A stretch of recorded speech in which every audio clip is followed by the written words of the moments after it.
Hey everyone, welcome back to our channel How to Tutorials. In today's video, I'll show you how to change the background color to black in the TradingView mobile application, perfect for dark mode lovers. So let's dive right in.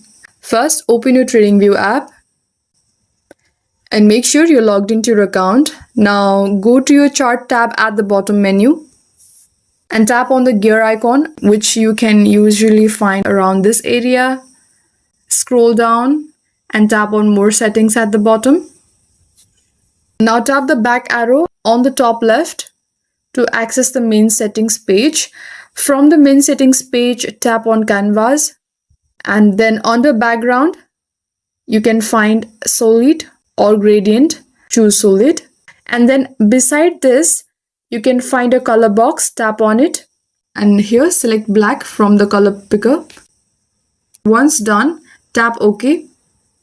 And that's it. Your chart now has a sleek black background, perfect for night viewing. And that's how you change your chart background to black in TradingView. If you love dark mode, this is the way to go. Don't forget to like, subscribe, and hit the bell icon for more TradingView mobile tips. Drop a comment if you have any queries. Thanks for watching, and I'll see you in the next one.